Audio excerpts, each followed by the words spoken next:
동물은 죽어서, 호랑이는 죽어서 가죽을 남기고 사람은 죽어서 이름을 남긴다, 이런 말이 있는데, 사람은 죽어서 이름을 남기는 게 아니라 간증을 남겨야 한다. 어떤 목사님이 그렇게 말씀하신 것을 들은 적이 있습니다. 동의가 되고요. 근데 간증이 언제 남겨지는가 생각해 보았더니 간증은 잘 나갈 때 남겨지는 게 아니더라고요.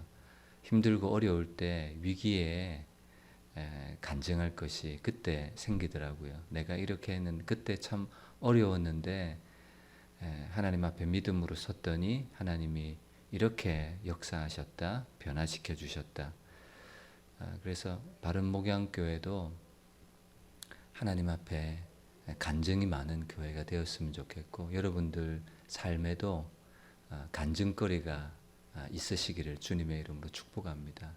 오늘 누가복음 24장 48절 49절 말씀은 예수님께서 이제 승천하시면서, 승천하시기 전에 직전에 제자들에게 주신 말씀입니다. 너희가 이 모든 일의 증인이라. 이 모든 일의 증인이라는 건 예수님의 십자가의 죽으심과 그리고 부활한 것을 목격한 그 십자가와 부활의 증인이라는 사실을 이제 알려주시죠.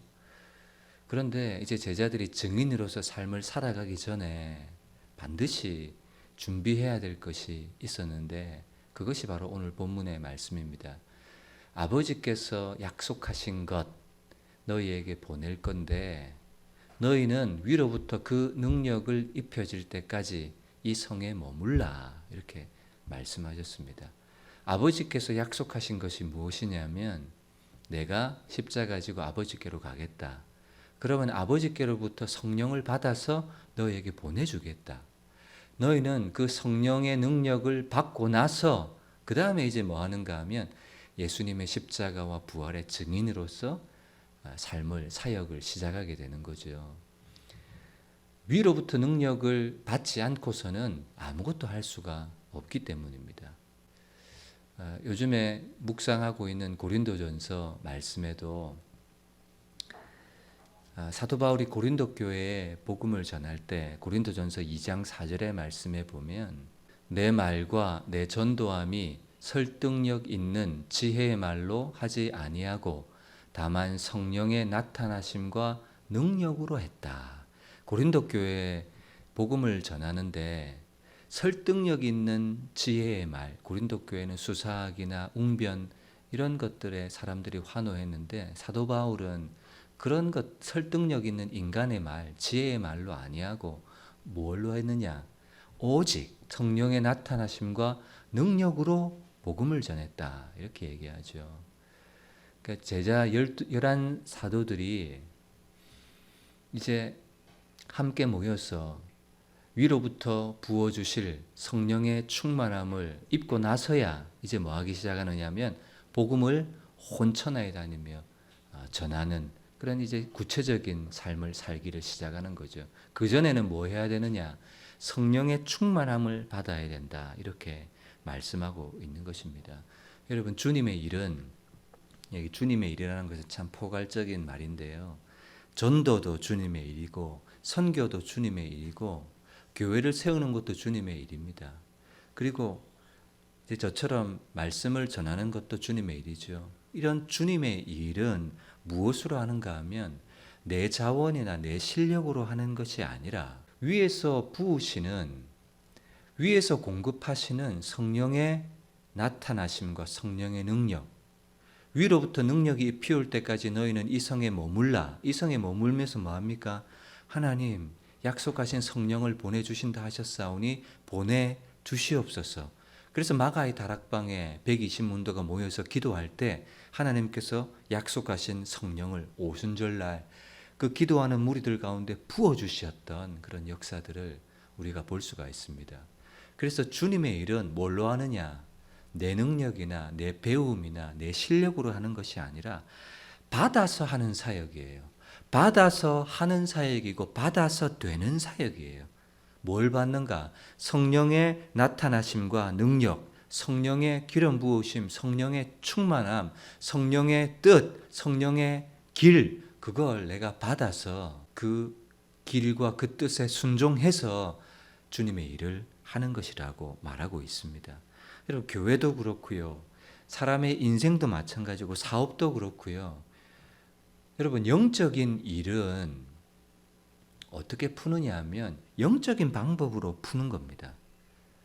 내 실력이나 인간의 설득력 있는 말이나 성공학이나 사람의 마음을 가질 수 있는 비결을 배워서 인문학을 공부해서 얻는 것이 아니라 성령의 나타나심과 능력으로 되는 거예요. 그래서 성령의 도우시는 능력이 필요한 거예요. 우리 교회도요, 성령의 능력이 필요합니다. 그래서 우리가 이 기도회를 시작한 것이고, 저는 이렇게 기도할 때 기대하는 것이 있습니다. 소수의 사람이지만 우리가 기도하기 시작할 때 하나님이 반드시 일하셔요. 그래서 그 일하심을 경험하고 싶어요. 우리가 기도하지 않을 때는 교회에 아무런 일도 일어나지 않습니다. 그런데 우리가 기도를 시작하면 하나님이 일하시고 우리 안에 하나님이 보여주시는 역사와 성령의 나타나심과 능력들이 교회 안에 하나둘씩 나타나는 모습들이 저는 기대하고 있습니다. 여러분, 교회를 사람들이 떠나고 사람들의 마음에 하나님을 찾는 마음이 식어지고 이런 것들은 인간적으로 다가가서 인간적으로 해결해야 될 일이 아니라 하나님 앞에 엎드려 기도하면 하나님이 열어주시는 문이라는 사실을 우리가 꼭 기억했으면 좋겠습니다. 그래서 이 밤에 우리가 기도할 건 자녀들의 인생을 형통케 해주세요. 병이 낫게 해주세요. 사업이 잘 되게 해주세요. 돈을 주세요. 이런 기도 하지 않을 겁니다. 이 시간에 우리가 기도할 것은요, 사도 바울이 복음을 전할 때 성령의 능력과 성령의 나타나심, 그걸로 했던 것처럼, 그리고 예수님께서 제자들에게 명령하신 것이 너희는 일하기 전에 위로부터 능력을 입히올 때까지 예루살렘 이 성에 머물면서 가지 말고 일하기 전에, 흩어지기 전에 먼저 성령의 충만함을 받고 난 이후에 그 다음에 일하는 거고, 그 다음에 말하는 거고, 그 다음에 달려가는 거지. 그래서 우선적으로 해야 될 것은 성령의 나타나심과 능력을 너희들이 공급받는 것이 먼저다. 예수님이 이렇게 말씀하신 거예요. 그래서 사도 바울의 사역들을 차근차근 살펴보면 사도 바울의 사역 여러 곳에서 성령의 능력으로 했다는 것을 알 수가 있습니다. 로마서 15장 17절 말씀도 내가 그리스도 예수 안에서 하나님의 일에 대하여 자랑하는 것이 있거니와, 뭘 자랑하느냐? 18절 그리스도께서 이방인들을 순종하게 하기 위하여 나를 통하여 역사하신 것 외에는 내가 감히 말하지 아니하노라. 그 일은 말과 행위로, 표적과 기사의 능력으로, 성령의 능력으로 이루어졌으며, 이렇게 얘기합니다. 그리하여 내가 예루살렘으로부터 두루 행하여 일루리곤까지 그리스도의 복음을 편만하게 전했다. 사도 바울이 복음을 편만하게 전했던 그 비결, 그 능력은 어디에서 주어졌는가? 표적과 기사의 능력으로, 성령의 능력으로 이루어졌다. 이렇게 얘기합니다. 사도 바울이 똑똑해서 인적 자원이 많아서 시대를 잘 만나서가 아니라 성령의 능력을 받으니까 예루살렘부터 시작해서 일루리곤까지 이방 땅 저 멀리까지 복음을 편만하게 전할 수 있었던 비결이 바로 표적과 기사의 능력, 성령의 능력이다. 이렇게 얘기하고 있습니다. 또 에베소서 6장 10절의 말씀에 보면 너희가 주 안에서와 그 힘의 능력으로 강건하여지고, 그의 힘의 능력이 뭘까요, 여러분? 예수님이 주시는 능력, 성령께서 주시는 그 성령의 능력으로 강건하여지는 거예요.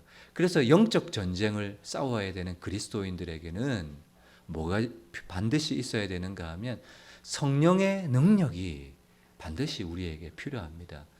그래서 여러분, 교회도 참 중요한 것이 기도하는 소수의 무리들이 참 중요하다고 생각합니다. 여러분, 개척교회가 힘이 참 빠지는 경우가 있습니다. 그때마다 힘을 공급해 주는 것이 뭔가 하면 기도하는 소수의 공동체가 있어서 하나님 앞에 성령의 능력을 구하고 교회 안에 영적인 싸움을 싸우는 사람들이 생기기 시작할 때 사단은 물러가기 시작하고 어둠의 권세는 힘이 빠지기 시작하는 거예요. 그러니까 영적 전쟁의 시작은 어디서부터 시작되는가 하면 기도하면서부터 그 전쟁의 승패가 이미 결정되는 것이거든요. 그래서 저는 이 기도의 시간이 참 중요하다고 생각합니다. 예수님의 사역을 감당했던 수많은 사람들마다 다 성령의 능력을 공급받아서 그 능력으로 사역을 감당했던 사람들입니다. 예수님이 공생애를 시작하시기 전에요, 침례를 받으셨잖아요. 그런데 침례를 받을 때 예수님께서 기도하셨어요. 그 기도하실 때 성령이 하늘로부터 예수님에게 임하셨습니다. 그 다음에 예수님의 공생애가 시작되는 거예요. 예수님도 뭘 받으셨어요? 성령의 충만함을 받으셨어요. 그리고 위로부터 음성이 들리기를 이는 내 사랑하는 아들이라, 내 기뻐하는 자다. 이런 성령의 충만함을 예수님도 받으셨다고요. 그리고 40일 동안 금식하시면서 시험 받으실 때도 마찬가지예요. 40일 동안 성령에게 이끌리어 마귀에게 시험을 받으셨어요. 예수님도 시험 당하는 그 때에도조차 성령에게 이끌려 가셨다는 사실을 저와 여러분들이 꼭 기억하셨으면 좋겠습니다. 사도행전 말씀에도 보면 하나님이 나사렛 예수에게 성령과 능력을 기름 붓듯 하셨음에 이렇게 말씀하고 있습니다. 그러니까 예수님도 위로부터 오는 능력을 받으셨다고요. 하나님으로부터 부어지는 성령의 능력, 하나님의 능력을 기름 붓듯 공급받으시고 나서야 공생의 삶을 시작하셨다면 하물며 저와 여러분들이야 오죽하겠습니까? 그래서 우리는 설교하기 전에, 전도하기 전에, 복음 전하기 전에, 뭐 하기 전에 다 먼저 기도하고 성령의 능력을 공급받는 것이 우선이라는 사실을 꼭 기억하셨으면 좋겠습니다. 예수님의 공생의 사역의 첫 시작은 갈릴리 나사렛에서부터 시작하셨습니다. 그런데 예수님께서 갈릴리 나사렛으로 오실 때 성경이 기록하기를 예수께서 성령의 능력으로 갈릴리에 돌아가시니 그 소문이 사방에 퍼졌고 그때부터 예수님의 공생의 사역이 이제 시작되는 겁니다. 갈릴리 나사렛으로 오시는 것조차 성령의 능력으로 갈릴리에 돌아가시니 성경 곳곳마다 모든 바울도 제자들도 예수님조차도 모든 것의 시작은 성령의 능력으로부터 시작되었다는 사실. 그래서 이 밤에 저와 여러분들이 교회를 위해서 기도할 때, 그리고 여러분들을 위해서 기도할 때, 여러분 우리 가정을 위해서 기도할 때, 자녀들을 위해서 기도할 때 형통도 중요하지만 하나님 우리 가게에, 우리 자녀의 성령의 충만함과 성령의 임재와 성령의 인도하심을 허락하여 주옵소서. 이것이 참 필요한 기도입니다. 여러분 성령에 함께 해주시고 성령의 기름 부어 주시면 그것이 전제되면요, 뭐 안전, 형통, 그죠? 그건 다 이루어지는 거예요. 그러니까 성령께서 함께 하시고 성령이 동행하시는 것은 너무나도 필요합니다. 우리 교회에 약한 영혼들이 있습니다. 근데 그 영혼들이 돌아오는 것도 저는 성령의 충만함을 구하고 함께 기도하는 이 영적 전쟁에서부터 함께 기도하기 시작하면 하나님께서 일하십니다. 그들의 마음을 움직여 주시고 변화시켜 주시고 기도할 마음 주시고 예배할 수 있는 마음을 허락해 주시는 것. 여러분 그래서 이 밤에 우리가 영적 전쟁을 싸우는 기도를 하나님 앞에 드리는 것이고 바울이 그랬던 것처럼 성령의 능력과 나타나심이 저와 여러분들 삶 가운데, 심령 가운데, 가정 가운데 있어서 무엇을 하든지 성령의 능력으로 감당하시는 저와 여러분들 다 되시기를 주님의 이름으로 축복합니다.